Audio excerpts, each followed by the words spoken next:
오늘도 주님의 평강과 축복이 여러분과 함께 하시기를 주님의 이름으로 축원합니다. 오늘 골로새서 3장 1절부터 25절까지 말씀으로 죽게 하듯 하자, 죽게 하듯 하자, 이런 제목으로 말씀의 은혜를 나누고자 합니다. 우리가 그리스도인으로 산다는 것은 분명한 원칙과 기준이 있습니다. 그런데 안타깝게도 성경이 우리에게 제시하는 원칙과 기준을 무시하고 자의적으로 살아가는 이들이 있습니다.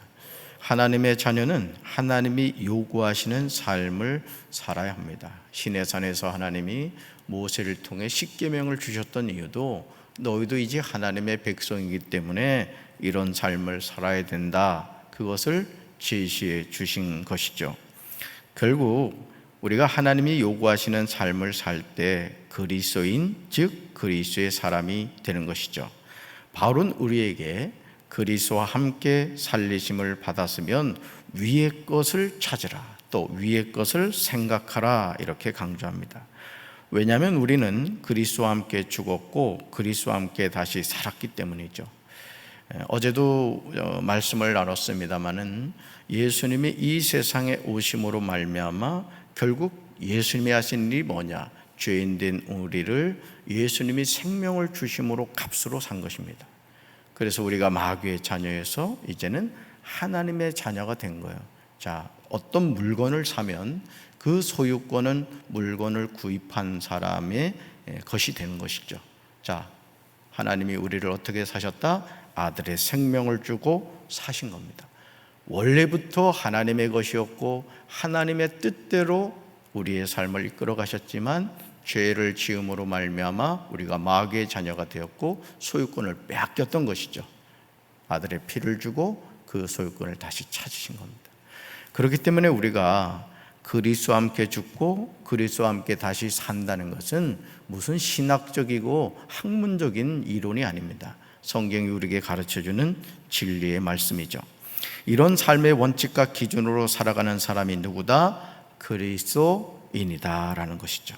그러므로 성도는 땅에 있는 지체를 죽여야 하며 옛사람과 그 행위를 벗어버려야 됩니다. 새 사람을 입어야 하며 하나님의 말씀이 내 속에 풍성히 거해야 합니다.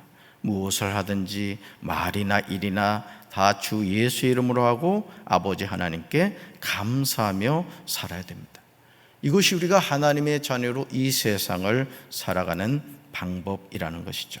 첫째 2절을 보시면 위의 것을 생각하고 땅의 것을 생각하지 않는 것이 그리스도인의 삶입니다.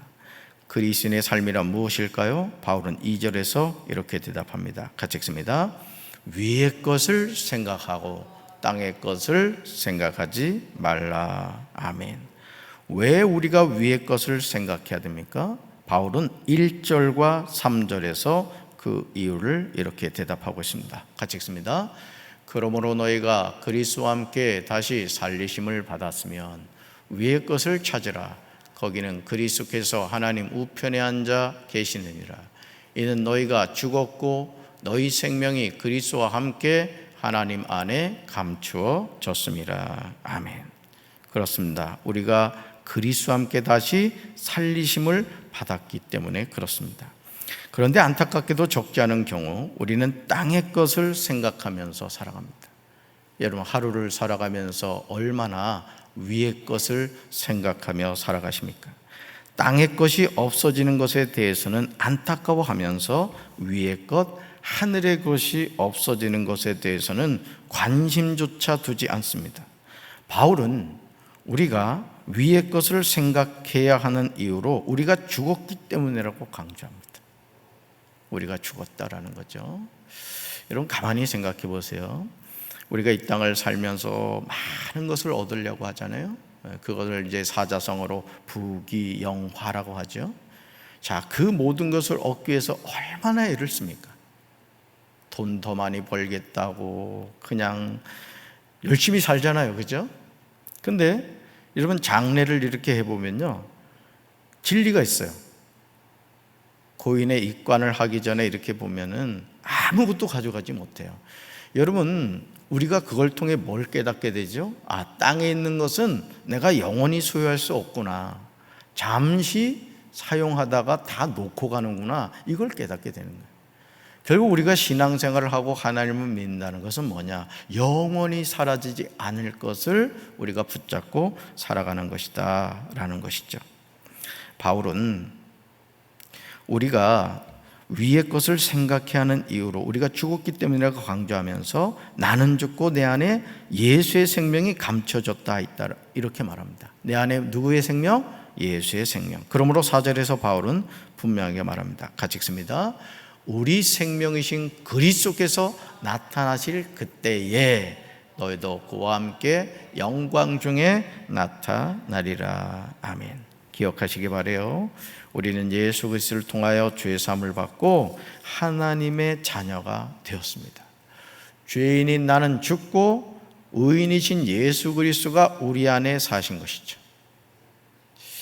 그러니까 여러분, 나는 뭐다? 죽었다. 내 안에 누가 사신다? 예수님이 사신다라는 거죠.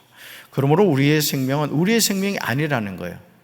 예수 그리스도의 생명인 것이죠. 이 말씀에 순종하는 사람은 우리 생명이신 그리스도께서 나타나실 때 우리도 함께 영광 중에 나타나게 되는 것이죠. 이런 은혜를 체험하는 우리 성도들 되기를 주님의 이름으로 축원합니다. 내 주인은 누구다? 예수님이시다. 그러니까 그분의 뜻대로 살아가는 것이 우리가 해야 할 본분이라는 것입니다.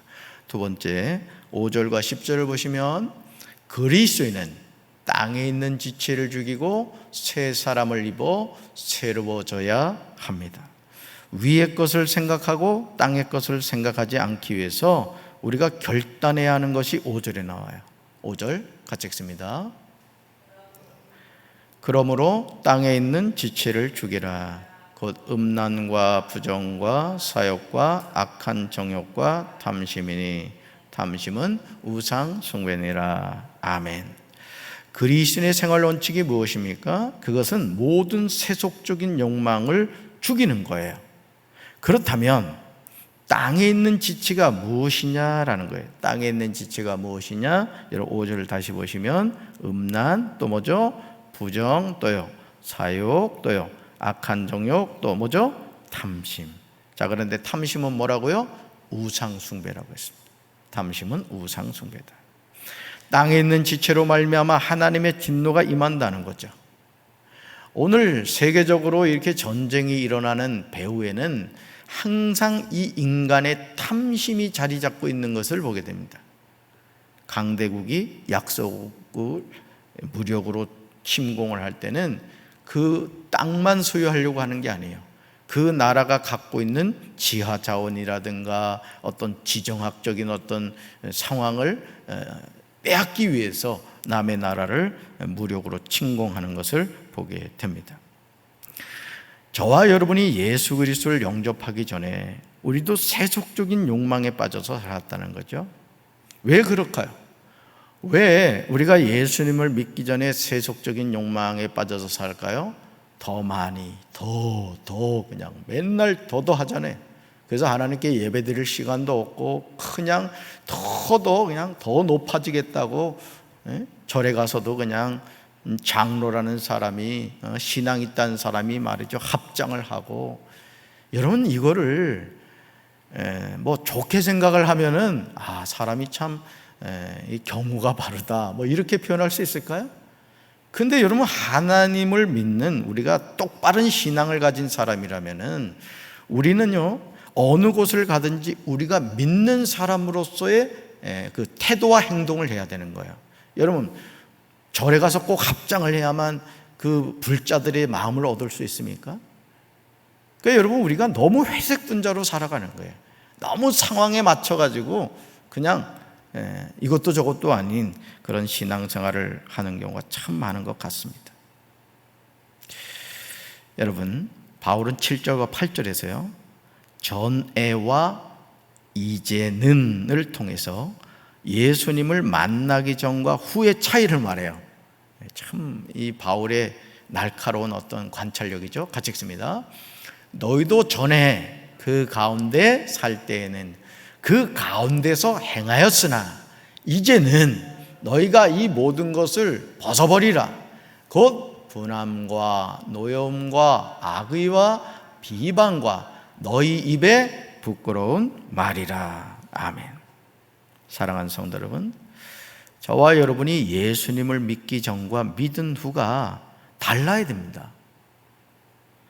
그렇다면 이제 어떠한 변화가 있어야 합니까? 5절에 나오는 내용이죠. 바울은 8절에서 예수님을 믿은 후에 벗어버려야 하는 것으로 뭘 말하고 있어요? 8절 보세요. 분함, 또요 노여움, 악의, 비방, 부끄러운 말을 제시하고 있어요. 너가 정말 예수님을 믿는 사람이 되었다면 이런 것은 뭐에다 버려야 된다는 거죠. 그러니까 여러분, 우리가 신앙생활하는 성도로서 취해야 할 것이 있고 버려야 할 것이 있습니다. 여러분, 뭘 취해야 될까요? 하나님이 주시는 것들. 뭘 버려야 될까요? 육체의 소욕들은 버려야 된다. 여러분, 사람도 그렇습니다. 건강한 사람은 먹은 것이 잘 배설이 됩니다. 근데 어떤 사람들은 먹기는 하는데 배설이 안 되는 사람이 있어요. 예전에 제가 어느 교육 갔더니 이분은 일주일에 한 번 화장실을 간다는 거예요. 그러니까 얼굴이 시커먼 거예요. 이 순환이 잘 안 되니까.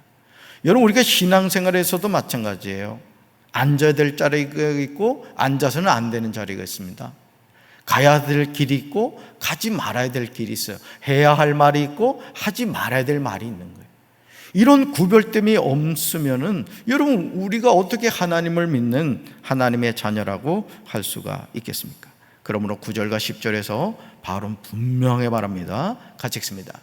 너희가 서로 거짓말을 하지 말라. 옛사람과 그 행위를 벗어버리고 새 사람을 입었으니 이는 자기를 창조하신 이의 형상을 따라 지식에까지 새롭게 하심을 입은 자니라. 아멘. 여러분, 이 말씀 잘 보세요. 너희가 서로 뭐 하지 말라? 거짓말 하지 말라. 습관적으로 거짓말 잘하는 사람들이 있어요. 하지 않은 말 했다 그러고 한 말 안 했다 그러고 그냥 어떤 말을 들으면은 살을 붙여가지고 벼룩이가 죽었다고 얘기를 들었는데 코끼리가 죽었다고 그렇게 과장되게 이야기하는 분들이 있어요. 절대 우리 성도들 거짓말하지 마시기 바랍니다. 기름도 참기름만 드세요. 여러분, 이 거짓말이라는 게 왜 문제가 되냐면 거짓의 합이 마귀가 거짓말의 명수기 때문에 그래요. 그러니까 여러분, 우리가 성령의 충만함을 받으면 우리가 진실한 말, 정직한 말을 하게 됩니다. 그러므로 그리스도는 옛사람과 그 행위를 벗어버리고 새 사람이 되어야 할 줄로 믿습니다. 우리가 그리스도로 산다는 것은 혈통이나 외적인 조건과는 무관함을 알아야 돼요. 즉 헬라인, 유대인, 할레파, 무할레파, 야만인, 수구디아인, 종, 자유인 차별이 없다는 거예요. 여러분, 우리가 생각해 보세요. 2000년 전 갈보리 십자가에서 예수님 돌아가셨어요. 그런데 오늘 우리가 하나님의 자녀가 되었어요. 우리는 엄격하게 이 혈통적으로 보면 아브라함의 자손이 아니잖아요. 그럼에도 하나님께서 1885년 4월 5일 아펜젤러 선교사님 4분이 이 조선 땅에 복음을 들고 들어와서 우리 교회가 1904년도에 세워진 거 아니에요. 그래서 우리가 이 자리에 지금 예배를 드리는 겁니다. 얼마나 놀라운 하나님의 은혜예요. 여러분, 오직 그리스도만이 모든 것이며 모든 것 안에 계신 줄로 믿습니다. 그래서 그리스도인이 되었다는 것을 늘 감사하며 사시기 바라요. 자, 세 번째 17절입니다. 무엇을 하든지 말에나 일에나 다 주 예수 이름으로 하고 감사해야 합니다. 우리가 그리스도로 산다는 것이 무엇입니까? 바울은 12절, 13절, 14절에서 다음과 같이 설명하고 있습니다. 같이 읽습니다. 그러므로 너희는 하나님이 택하사 거룩하고 사랑받는 자처럼 긍휼과 자비와 겸손과 온유와 오래 참음을 옷 입고 누가 누구에게 불만이 있거든 서로 용납하여 피차 용서하되 주께서 너희를 용서하신 것 같이 너희도 그리하고 이 모든 것 위에 사랑을 더하라. 이는 온전하게 매는 띠니라. 아멘. 그리스도인이란 하나님이 택하사 거룩하고 사랑받는 자입니다. 그런데 그리스도인들이 옷 입어야 하는 것들이 있다는 거예요. 그리스도인들이 옷 입어야 하는 것. 제가 새벽 기도를 인도하기 위해서 양복을 입고 나왔잖아요. 그렇죠? 마찬가지로 하나님의 자녀가 옷 입어야 하는 게 있다는 게, 그게 뭐죠? 긍휼, 또요 자비. 성경을 보셔야지, 저만 보지 말고. 또 겸손, 뭐죠? 온유, 또요 오래 참. 이게 뭐죠? 사실은 성령의 열매입니다. 신앙생활하면서 누군가에게 불만이 없는 사람이 있겠어요? 여러분, 부부끼리 같이 살아도 가끔 그런 생각 하잖아요. 아이고, 내가 이 사람하고 왜 만났을까? 저는 그런 생각 안 합니다. 거짓말 저도 하고 있어요. 그러니까 여러분, 우리가 살면서 불만이 없는 사람이 어디 있겠어요? 그런데 바울은 그럴 경우 우리는 서로 용납하여 피차 뭐 해야 된다? 용서해야 한다고 말합니다. 왜냐하면 주님이 죄인인 우리를 이유를 묻지 않으시고 용서해 주셨기 때문이죠. 자, 그러면서요, 바울은 15절, 16절, 17절에서 그리스도인으로 어떻게 살아야 하는가를 제시하고 있어요. 저는 이 골로새서 말씀을 이렇게 준비하면서 한 구절로 놓칠 게 없는 거야. 그러니까 여러분이 특별히 내가 그리스도인으로 어떻게 살아야 되는가, 에베소서, 빌립보서, 골로새서를 이렇게, 또 좋은 게 뭐냐면 짧아요, 성경이. 그러니까 잠깐만 읽어도 에베소서, 빌립보서, 골로새서는 금방 읽을 수가 있다고요. 볼펜으로 밑줄 그으면서 이렇게 잘 읽으시면 좋을 것 같아요. 자, 15절부터 17절 같이 읽습니다. 그리스도의 평강이 너희 마음을 주장하게 하라. 너희는 평강을 위하여 한 몸으로 부르심을 받았느니 너희는 또한 감사하는 자가 되라. 그리스도의 말씀이 너희 속에 풍성히 거하여 모든 지혜로 피차 가르치며 권면하고 시와 찬송과 신령한 노래를 부르며 감사하는 마음으로 하나님을 찬양하고, 또 무엇을 하든지 말에나 일에나 다 주 예수의 이름으로 하고 그를 힘입어 하나님 아버지께 감사하라. 아멘. 바울이 권면하는 내용을 우리는 그냥 읽기만 해도 은혜가 됩니다. 그렇구나, 내가 놓친 게 이거구나, 내가 그리스도인으로 이 세상을 살아가는 삶이란 이런 것이구나 알게 되죠. 그리스도의 평강, 그리스도의 말씀, 무엇을 하든지로 시작되는 바울의 편지는 그리스도인으로 살아가는 우리의 내면에 무엇이 있어야 하는가를 분명하게 제시하고 있어요. 여러분, 혹여나 평강을 잃어버린 분이 계십니까? 여러분 마음에 평강을 잃어버린 분이 계셔요? 그럼 여러분 자신이 하나님과 지금 어떤 관계에 있는가, 또는 여러분이 나와 하나님 사이에 뭐가 가로막혀 있는가를 여러분이 아셔야 돼요. 대부분 평강을 잃어버리는 이유는요, 탐심 때문에 그렇습니다.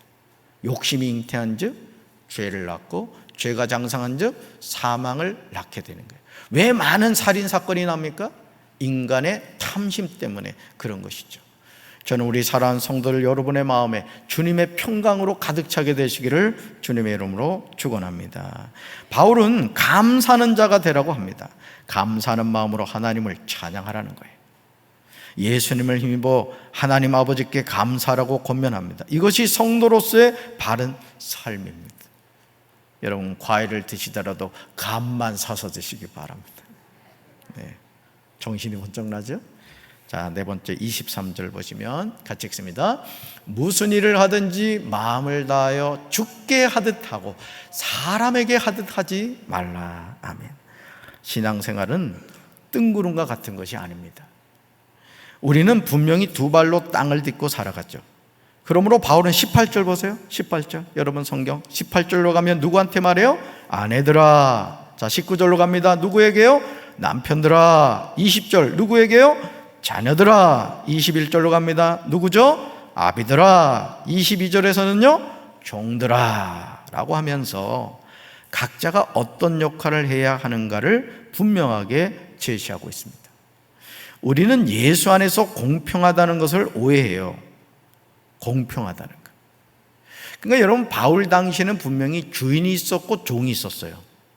근데 예수님을 믿게 되니까 어떻게 돼요? 신분의 고하가 없어진 거죠.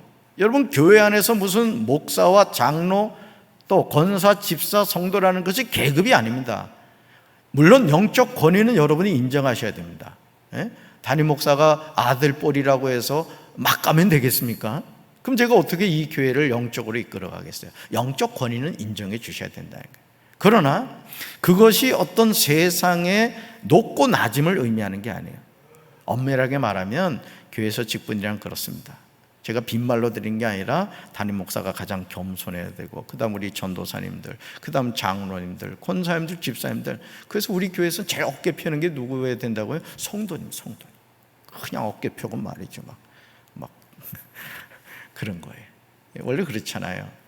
집에서도 말이죠, 갓 태어난 갓난 아기가 왕입니다. 그죠? 모든 가족의 레이더는 그 아이에게 가 있잖아요. 그렇듯이 신앙생활도 믿음이 연약한 자가 그렇다는 것이죠. 여러분, 공평하다는 것은 막 가도 되는 것이 아닙니다. 하나님은 질서의 하나님이세요. 따라합시다. 하나님은 질서의 하나님이십니다. 가정에서도 남편이 부족하고 또 연약한 게 많다 할지라도 아내들이 남편을 홀대하거나 하대하면 안 됩니다.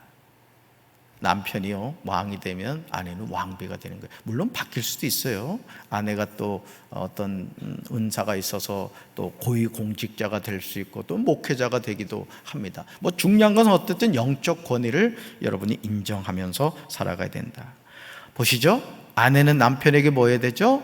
복종해야 됩니다. 우리 아내들 잘 들으세요. 남편에게 뭐 해야 된다? 복종해야 됩니다. 남편은 아내를 뭐 해야 되죠? 우리 남편들 사랑해야 됩니다. 자녀들은 부모에게 뭐 해야 돼요? 순종해야 합니다. 아비들은 자녀를 뭐 해야 돼요? 노엽게 해서는 안 됩니다. 종들은 모든 일에 육신의 상전들에게 뭐 해야 돼요? 순종해야 합니다. 바울은 22절 하반절에서 아주 중요한 삶의 태도를 제시하고 있어요. 같이 읽습니다. 사람을 기쁘게 하는 자와 같이 눈 가림만 하지 말고 오직 주를 두려워하여 성실한 마음으로 하라. 아멘. 정말 본보기가 되는 내용이죠. 저는 목회를 하면서 많은 목회자와 성도들에게서 이런 모습을 많이 보았어요. 주인에게 잘 보이려고 주인이 볼 때만 열심히 일하는 척합니다.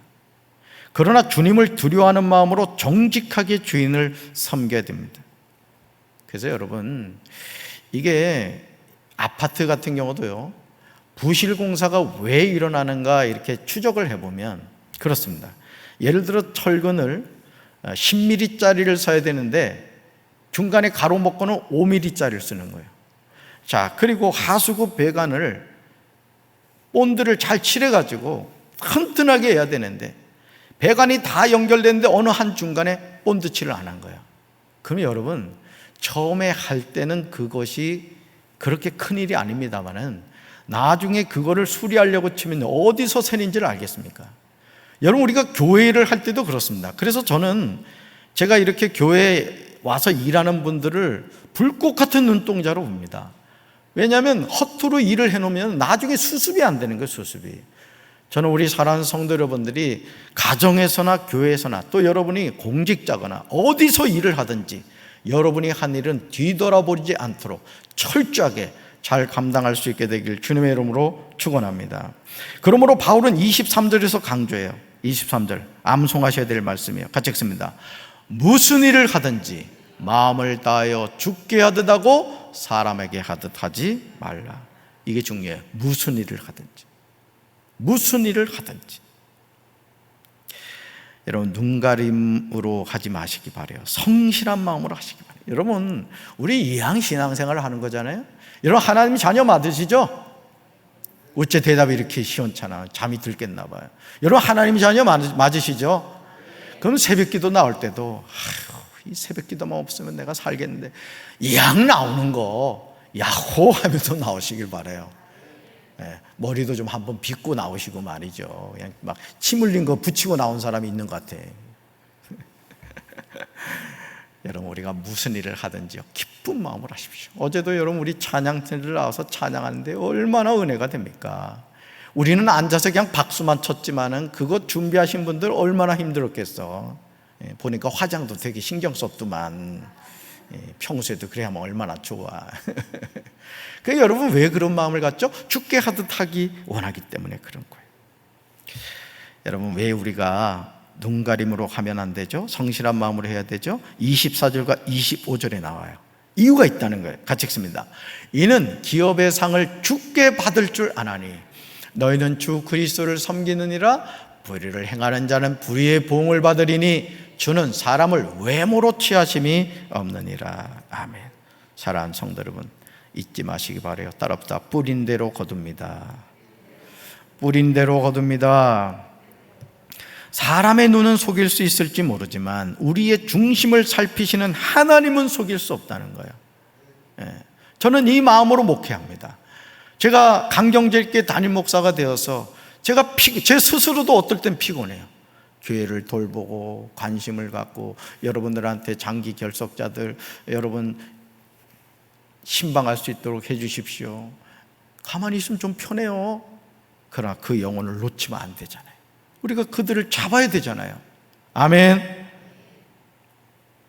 그러면 이제 우리는 무슨 일을 하든지 마음을 다해 죽게 하듯 해야 됩니다. 하여간 여러분이 한 일은 뒤돌아보지 않게 해야 되는 거예요. 야, 이거 누가 했는지 정말 잘했구나. 이런 칭찬 듣는 성도들 되시기 바랍니다. 주님은 사람을 외모로 취하지 않으시고 절대로 속지 않으세요.